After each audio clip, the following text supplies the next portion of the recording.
In an attempt to get a taxation stranglehold on the internet, 3 U.S. senators are pushing what's known as the Marketplace Fairness Act.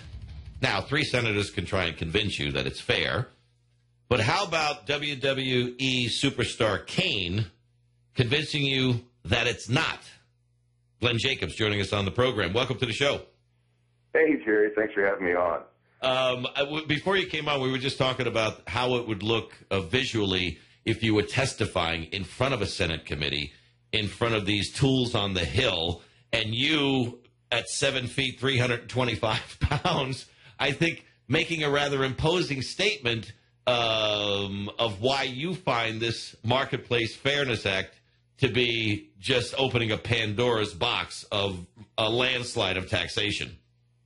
Yeah, unfortunately, well, maybe fortunately for me, I don't think I'll be testifying in front of Congress anytime soon. So I'm just looking for that moment. That would be a great visual, yeah. It would, just when you just start to make the motion like you're going to push your chair back. Exactly. Well, I'm sure Homeland Security probably wouldn't think too highly of that, so probably wouldn't be very good for anybody involved. You've got an interesting background. Besides WWE superstar Kane, you've also done some acting work.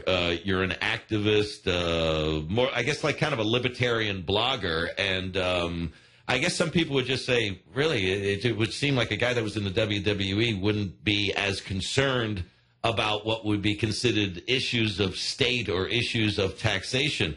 What's the motivation behind you with regard to this Marketplace Fairness Act, or at least that's what they're calling it?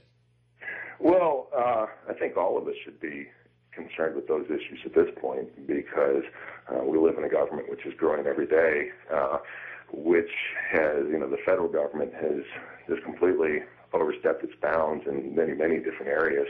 For me personally, one of the things that people may not know about my profession is that we're considered independent contractors, which means that we are responsible for paying our own federal income taxes. So 4 times a year, we have to write a check out to, the Department of Revenue or the IRS. Unlike most people whose taxes are automatically deducted from their paycheck.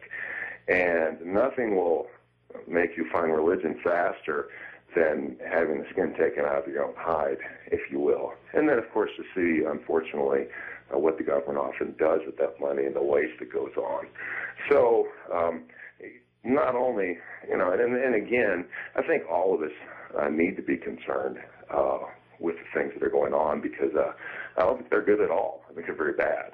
Right, and you talk in your piece, which people can read at LouRockwell.com, the Fraudulent Marketplace Fairness Act, that it is really about have no fear, the control freak politicians are going to ride to the rescue.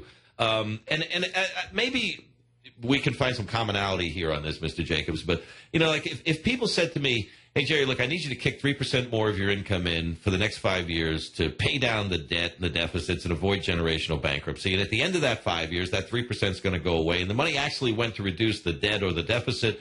I would actually have that conversation. I'm not saying I would agree to it.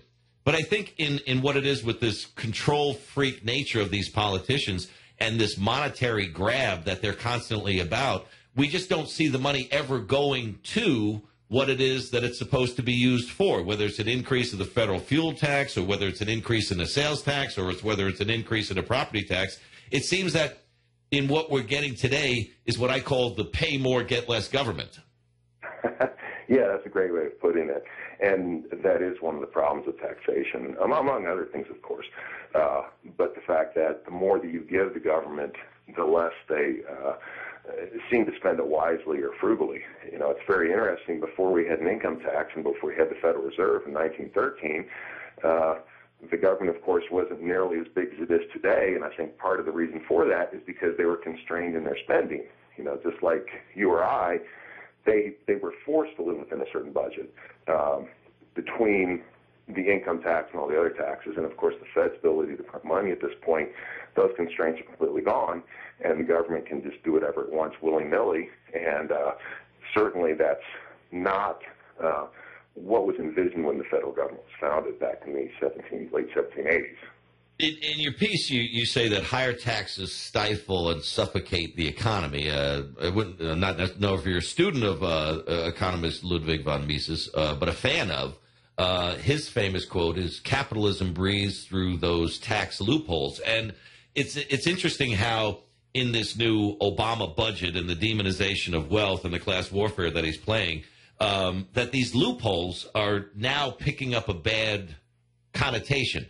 The home mortgage interest deduction is a loophole. That the employer-sponsored side of health insurance is a loophole. That the ability to stuff money into your IRA account above a $3 million level is a loophole. But these are all laws that are on the books, that were put on the books by the very same people who are now trying to demonize what are legal ways to deal with your own money, but now being demonized and being called loopholes as if you're breaking the law. Yeah, exactly. And the whole concept, especially of an income tax, is quite interesting, because what they're really saying is you are entitled to this percentage of the fruits of your labor, not the other way around. Like most people think, okay, they're going to take such and such percentage of your labor. It's the other way around completely. You are entitled to this. Well, right. I mean, we're the person that works for it.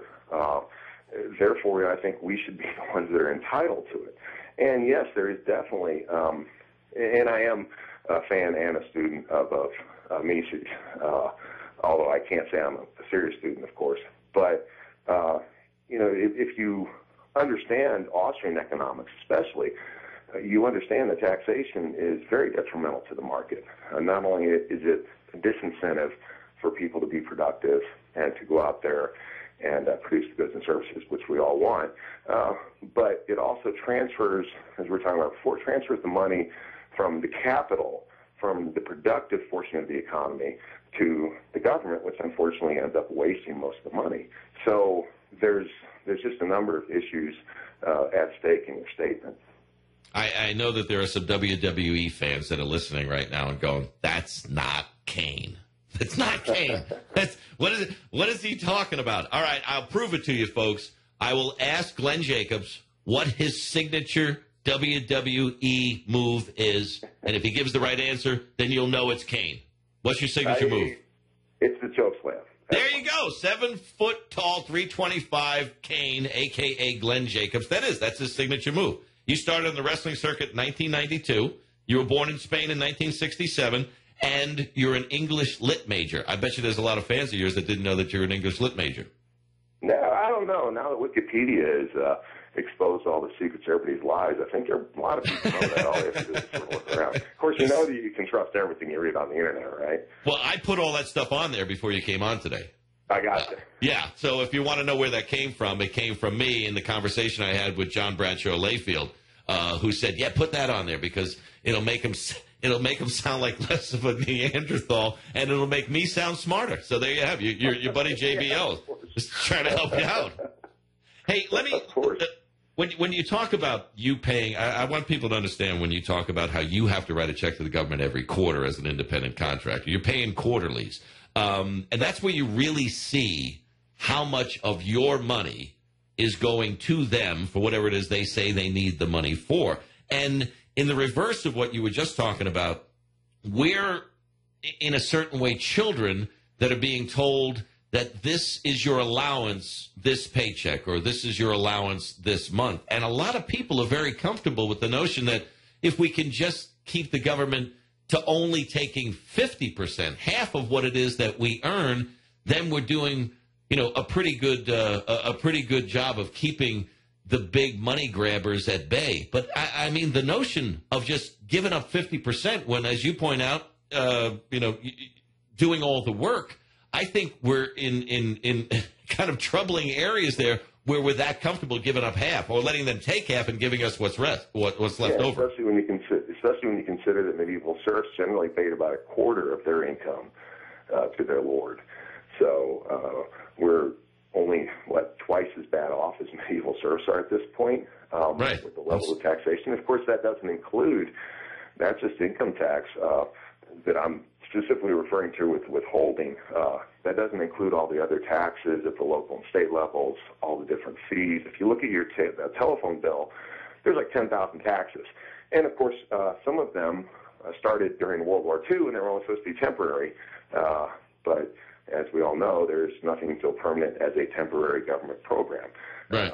And that's another one of the problems with this Marketplace Fairness Act is it'll start. What basically that is in 1992 the Supreme Court ruled that states cannot force companies to collect sales tax if the company does not have a physical presence in their state. And what this Marketplace Fairness Act does is it allows states to go ahead and do that, because when the court made that decision in '92, they said it could be overturned with legislation. But what people need to understand is this is just the start of right. what they're going to do with trying to control the internet, and also with some of the other federal taxes. This is allowing the states to collect taxes, but it's getting the federal government into an area where they haven't generally been involved before. So I think it's really quite ominous for the future of the internet and taxation in general, really. I'm not a big fan of the term slippery slope, but you do address that in your piece, the Fraudulent Marketplace Fairness Act, which they can read at LouRockwell.com, is that it does open the door to what's next, because we know that they can't stop spending. We know that they have an addiction to spending. Republicans and Democrats alike, they both have plans to spend more and more money with higher and higher debts and, unfortunately, seemingly endless deficits. But where does then, if it doesn't meet the needs of what they say it needs to be, then where do we go? Do we go to a VAT? Do we go to a value-added tax? Do we then start to go with a wealth tax? And you take a look at Obama's budget, where he said, anybody who has more than $3 million in their retirement account is above what we consider to be a reasonable amount of money or wealth that you've saved for retirement. So do we start to confiscate wealth above that level because they've decided that that's what's fair, that's equitable, that's what should be redistributed? Because it really does open that door to anything's possible if we give them the first nickel or dime. Yeah, sure. And as you say, that they're already, they're already doing that to some extent. And what this particular bill represents also is the fact that the states are also in tremendous amounts of trouble with their budgets and their debts. And they're going to become more rapacious. And they're going to be looking at every way that they possibly can to squeeze as much money out of us as they possibly can. So it's not just the federal government that we're dealing with here. It's also the state. And as we've seen from bankruptcies in like Stockton, California, Detroit, it's also a lot of localities as well that have been extremely fiscally mismanaged. And you've got the state pension problems, the public employee pension problems on top of that some people would estimate would be $7.3 trillion. And people would say, well, my pension's solid, I never have to worry about it. Well, if you go and read a story from a couple of years ago about Pritchard, Alabama, a small town with 150 people that were getting relatively small pensions, the state law said they have to pay them. They just stopped paying them because they ran out of money. And I believe at least 10, if not closer to 20% of the people that have been waiting over 2 years to get their checks have died, waiting to get the pensions that the law says they have to pay. There is a certain point where we get to a very critical point, and just taking more of our money isn't going to be the solution to the problem. No, and as I'm sure you know, Professor Lawrence Kutlikoff from Boston University, who is a economic advisor to President Reagan, estimates that the unfunded liabilities of the federal government are actually in the range of $200 trillion.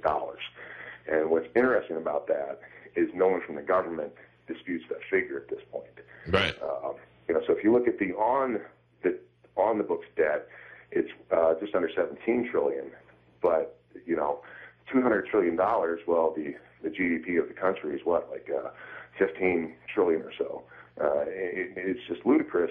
And frankly, the only way that they're going to be able to deal with it is the Fed's going to have to keep on printing money and probably accelerate its money printing, which is going to cause very bad effects on the economy as well, especially on the middle class with the inflation that's inevitably bound to come. I don't know if you got to hear the comments from Steve Ratner, who was a senior economic advisor to Obama. He did an interview December 13th of last year where they were talking about how, well, we kind of spent a little bit more than we should have, and we got a little bit of ahead of ourselves with promises that we've made to Social Security and Medicare. And he was basically talking about, look, in what I call the pay more, get less government, I want you to listen to this 20-second clip of what he said the future looks like because of what they did in the past. Well, the point is that no matter what happens down there, it looks like these are going to be changes that are going to cost retirees money, more for health care, less money coming in for Social Security over a long period of time. This is part of the price we're paying for having spent too much and borrowed too much over the years. People are going to have to deal with this and make changes in their lifestyle and make other work longer, make other accommodations. That's it. It's just the way it's going to have to be. I mean, the cavalier nature of the way they talk about how it is that they're going to penalize us for their bad decisions in the past, I would think that he would definitely be a candidate, metaphorically speaking, for a chokeslam. I'm just saying. Well, yeah, and the thing about it is President Obama is still going to be taking his $20 million a week vacations in Hawaii. You know, the Congress is still going to have their nice pension funds where, you know, their personal pensions where some of them are making over $100,000 a year.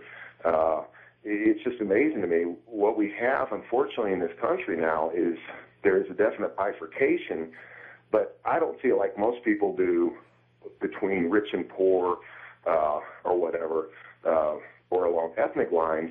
I see it as the politically connected and the political class, yep, and then the rest of us. And the political class is probably going to do just fine. The rest of us are going to be the ones that pay for all this. They always do, right? They always do well. And it's the game right now, Mr. Jacobs, of the haves having more of what the haves have and keeping the have-nots from even having what they at one point had. Glenn Jacobs, thank you, sir. It's a great piece. The Fraudulent Marketplace Fairness Act. LouRockwell.com is the website. Glenn Jacobs, the WWE superstar Kane. Thanks for joining us on the program. Keep up the good work. Thanks, Jerry, and keep John in line. Doing all right, man. Stick